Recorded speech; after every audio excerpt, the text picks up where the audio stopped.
Hey everybody, Tactic Angel here, back on my PlayStation 4 for yet another premium ship review in World of Warships Legends.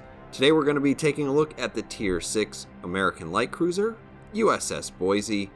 I'm going to leave an index down in the description in case you want to skip around in this review, but as usual we're going to start out with some history on the ship, move into analysis. We'll probably actually hit a little on captains and equipment after that, then talk about the stats, and finish off finally with a little bit of gameplay.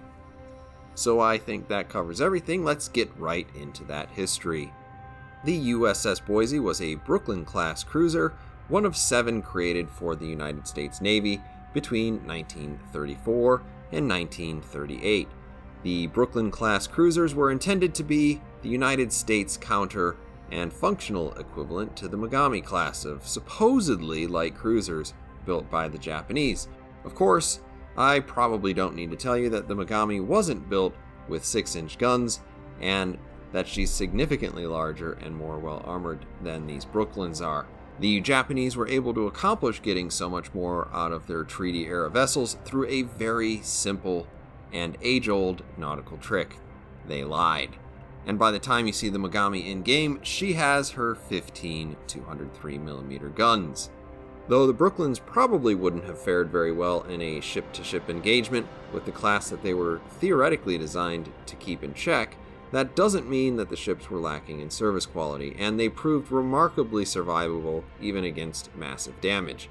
A fact that is at least as much a result of the skill and dedication of her crews as it was their design, plus a bit of luck never hurt anyone. By and large, the actual hulls of these ships are very similar to the New Orleans, like most American cruisers of its time. The Boise herself was laid down in April of 1935 and launched in December of 1936. On December 7th, 1941, the day that America was thrust into war, she was in the Philippines, and then later Australia, performing escort duty. Her service was interrupted when she ran aground on an uncharted shoal, and she was forced back to port for repairs, which more or less took her out of action until mid-1942. At that point, the Boise was dispatched as part of a ruse to convince the Japanese that the American Navy was again thinking about hitting the Japanese home islands. But the purpose of that activity was to draw attention away from Guadalcanal. That said, she didn't spend too long poking around the northern Pacific before she was also at Guadalcanal supporting marine landings, and it was at this point that she took the largest amount of damage she'd received during the war, when at the Battle of Cape Esperance, the Boise was struck by a Japanese heavy cruiser. The hit caused a powder fire and flooding. Though deadly, killing 107 members of her crew, the flooding had the lucky side effect of safeguarding the magazine from exploding, which naturally would have been fairly catastrophic for the ship. After being repaired in Philadelphia, the Boise departed for war in Europe, where she assisted in the invasion of Sicily, then the boot itself at Taranto and Salerno. But it wasn't too long before she was back in the Pacific, supporting a slew of invasions and other shore bombardment missions. And during this time, she fought in such recognizable encounters as the Battle of Leyte Gulf and the Battle of Surigao Strait. She finished off the war by being a floating taxi for General MacArthur before returning to New York, where she would eventually be decommissioned, thus ending her service with the United States fleet. Though that was not the end for the Boise, she would live a second life as an Argentinian cruiser, the Nueve de Julio. As far as the Boise in game, I'm sure the first question on everybody's mind is the Boise a good ship for a potato? No, it is probably not a good ship for people who struggle with cruisers. It has a lot of the normal sort of cruiser weaknesses, that being that it is easy to take a lot of damage in if you're not doing it right, but then she has a couple others that are kind of unique to the ship. So let me get this right out of the way. These are the characteristics of the Boise that you can see from the store. The ship does have modest guns, and the ship does have a very nimble aim. And it's actually pretty accurate on top of that. But in no way would anyone who's actually played this ship say it's agile. The Boise is pretty slow for a cruiser, at least at Tier 6. Its turning circle is larger than most Tier 6 cruisers, and the rudder shift is also the worst in class at its tier. So this really shouldn't say it's nimble at all. If anything, it's fairly sluggish. But the other disadvantage that it has is the lack of any sort of spotter plane or radar. In terms of its vision enhancing consumable, the only thing you have is hydroacoustic search. But fear not, friend, that's not all bad news, because the Boise has several things going for it. Its guns are marvelous at setting fires, and they can do some pretty crazy AP damage if you use them correctly. They fire quickly, they are very accurate, and to cap it all off, you have a heal. And not just some weak cruiser heal, not even really your average battleship heal, but you have a crazy good heal. And that really allows you to hang in there as long as you're playing this ship smart enough not to take a ton of damage that you can't repair. So all in all, I actually do like this ship, in part because I've been playing it a little different than a lot of other boats, but also because I like almost any ship that has the capacity for this amount of survivability. Once again, I have the most fun in games where I'm actually alive. So I should probably talk a little bit about what I've been doing differently in this boat. In terms of equipment, I'm using Aiming Systems Mod 1 there, no surprise. When you have 15 guns and 5 turrets that have pretty good turret rotation, there's really not much of a choice here. The other 2 slots I could see you doing 2 different things with. You could make a 32 knot hot rod by taking steering gears in slot 2 and slot 3, which would make you relatively agile in terms of turning. Not the most agile if another cruiser were to do the same thing, but most cruisers aren't going to take that combination. Or you could take engine mod in slot 2 and stealth in mod 3. I've chosen the latter selection here mostly because I want to regain what little speed I have as quickly as I can after turns, and without speed to run away, it's really only stealth and positioning that are going to be able to help you dictate the terms of the engagement. Now, what that means is using your islands and knowing when to stop shooting at stuff and regroup. To that end, I was actually thinking of using Kincaid, and I probably would if I had Kincaid leveled up more, but I just unlocked him about a week ago, so he's hardly leveled up at all. And if I were using Kincaid, obviously Makawa would be a good inspiration for him. But since I don't have that, I'm using Dewey, because I have Yerzy as an inspiration, and Sims just makes the heal that much better. I can get a little bit more stealth here, and the extra heal and hydro with fully packed. Truth of the matter is, Dewey taught Rambo everything that he knew, and I've been enjoying this little offbeat combination. So in terms of stats though, I'm going to have a hard time really comparing this to any ship that's currently in the game, so I'm probably just going to talk about how the Boise feels, and I'll probably talk a little bit about how it compares to the New Orleans, a heavy cruiser, and the Atlanta, a giant Frankenstein destroyer thing. So in terms of survivability, the Boise starts with a base of 33,300 hit points. You can see I've got that bumped up to 34,740 because of Sims. In terms of armor, you are naturally significantly better armored than the Atlanta, and you're actually a little bit better armored than the New Orleans. That said, I would really suggest not going broadside to too many battleships because they will tear you to pieces, and even when trying to bow tank, expect to receive some pretty substantial damage, because I've had things as small as French 13-inch guns punch right through this. Where artillery is concerned, you have just a ton of guns. You have 5 turrets with 3 152mm guns. Now, this is technically 1 gun less than you can bring to bear on the Atlanta, but you can shoot out an extra 1.5 kilometers or so. You are going to do significantly more damage than the Atlanta.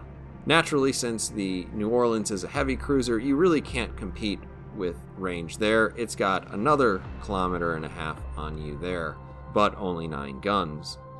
The fire percentage is kind of ridiculous at 12% base. Here you can see I've got mine buffed up to 14% due to Dewey. And really, setting fires is a lot of what you're going to be doing in this ship. If you do get an opportunity to take out a cruiser at close range, possibly even the superstructure of battleships, your AP does a maximum of 3,200 damage, though probably less. And even with Scott, I found that you will get a lot of bounces if you're shooting these at any sort of range. For AA defense, obviously this is not a major part of the game right now. You're very similar to the New Orleans, and neither of those ships are very competitive next to the Atlanta, which is just an AA beast. When we look at maneuverability, you are the slowest of these three cruisers with a 31 knot maximum speed. Here you see I've got it up to 31.5 thanks to my selections. You have the worst turning radius and you have the worst rudder shift. And this is what I'm saying about the agility of this ship. It simply does not exist. When we look at concealment, all three of these ships have very similar amounts of concealment if you use similar camouflages. The Atlanta will edge them out by about 1/10 of a kilometer, but the Boise is going to start at around 10.4 kilometers. Here you can see with Dewey, I have it knocked down to 9.4, which is pretty good. Pretty good. So as we finally jump into some gameplay, we're going to be on Haven. Now we're starting off on the weak side, not a great place for me to be, and though I don't immediately recognize it, we're in a Tier 7 game. It's one of the joys of playing during the week at Tier 6 is you tend to get up-tiered a lot. So in any case, you're gonna play a lot of games against Tier 7 ships, I think. But that said, the Boise actually can hold its own against them. Most of the cruisers, and unless you just get absolutely annihilated by battleships, I feel like you can do pretty well. You don't really need to worry about it too much. So at this point, I am traveling towards our base. There you can see that Bismarck is on fire. I'm going to continue to shoot more fire at him.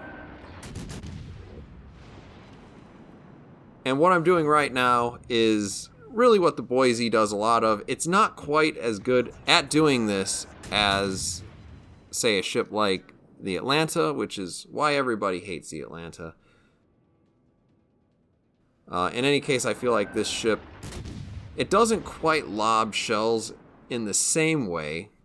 As you can see, I'm already clipping that island. I'm hoping that I can get another fire on him before I can't sneak any shells over this. It doesn't quite work. Now we see a lightning. Now, the lightning's not exactly what I want to see, but here you can see, for comparison purposes, what this ship can do versus a destroyer versus maybe what an Atlanta can.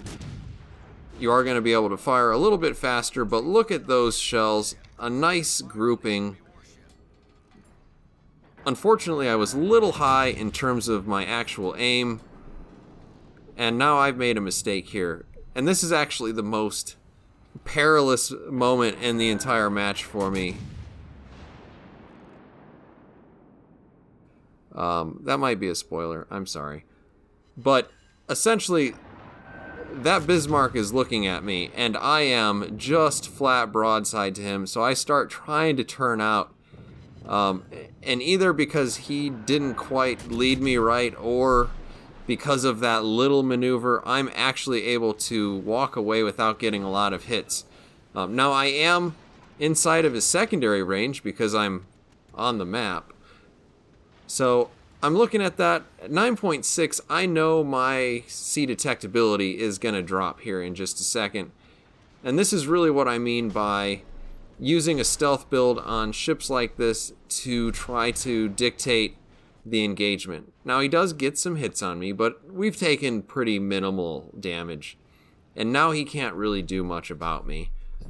He's starting to re-engage someone else. I'm probably outside of his secondaries, so I give him a salvo, hoping to set him on fire again.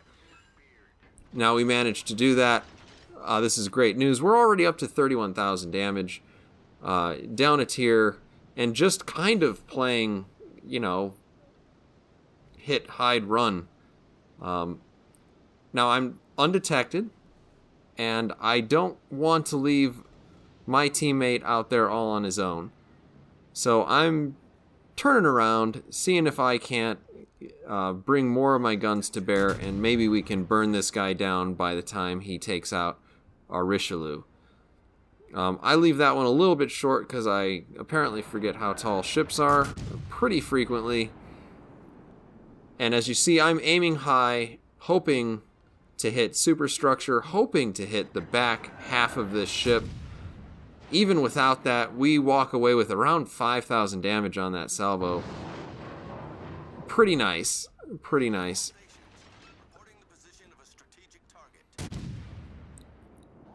Now that Bismarck is still charging, obviously. That's the only thing that you can do as a German battleship, is try to get into range and have your secondary chew people to pieces. But we are continuing to put shells down on him. We set a fire. That fire immediately finishes him off. We're at 51k. And I very much do want to try to help that Richelieu. I wish he had done something other than what he's doing, which is kind of backing up, but what are you going to do? Now, this is a really bad thing for him to see. Obviously, you can see on the minimap we have this little destroyer out here. And that destroyer is going to do all sorts of terrible things to my battleship friends if I leave him to do that. So what I'm going to try to do is I'm going to try to get up there and see if I can't sort of change the nature of this engagement. Maybe get between the Akatsuki and the Richelieu, which is really my job. I don't know. You can probably blame me for whatever damage he ends up taking here, because I don't know. I could have been more brave, but down a tier, I don't feel it's a good idea to necessarily push that side with a bunch of random people. We are momentarily interrupted by another target of opportunity. And while we're not spotted, I'm going to continue to move up on this New Orleans. Now this, I will tell you, is an honest experiment that I started when I was working up towards this New Orleans, because I don't really find that the AP on this ship does all that much damage, particularly to battleships, unless you're specifically trying to get hits on the bow or in the superstructure. In that case, you can do decent damage, just don't expect a lot of citadels. So when I see this New Orleans, I'm wondering, is he gonna stick behind that island? Do I have to kind of try to pop out over here and end up on his starboard side? Or do I want, not even do I want, he's gonna dictate this a lot because I'm slower than he is. He's starting to move. So I'm gonna transfer my guns to the other side of the deck. Obviously, I'm gonna be shooting over the port side at his starboard side, and it doesn't look like he's probably aware I'm here, because otherwise I don't think he would be doing what he's doing right now. He pops out from behind that, and he's half dead. We're gonna reload here in just a second or two. Put another big shot out there. Don't quite get them all, but we do disable a turret. And you see, we managed to accrue 22,000 damage under kind of ideal circumstances, and that's really when you want to be using your AP, just on those short-range targets or on the soft targets that you know you can hit. I'm going to try to put some shells into him from the back. It doesn't work. And, what?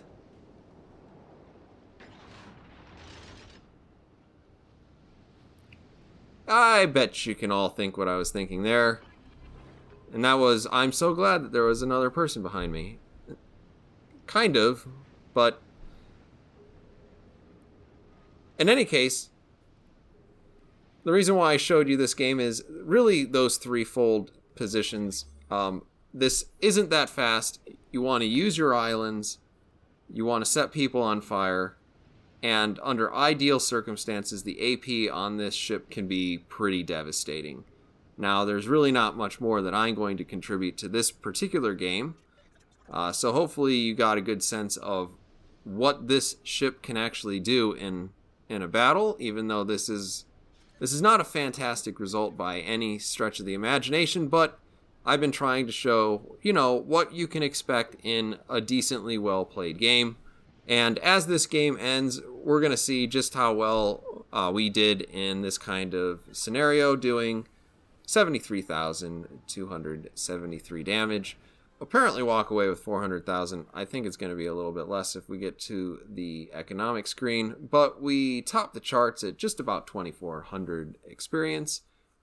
And here you can see the kind of money that you can make in a game like this. You see the service cost, you're probably looking at 60, 65 for the base. The rest of it's ammo. I've got a 10% credit booster and obviously the premium account, so you can do your own math if you wouldn't equip those sorts of things. In any case, I do like this ship. I find it to be kind of interesting to play. I really like the heal. You can do some really, really sick things. I guess I didn't really show it off. All in told, it will heal around 13,000 damage max before upgrades. So, pretty incredible. In any case, I don't know that's something you want to rely on. But, thank you everybody for watching. I'll see you guys on the next one.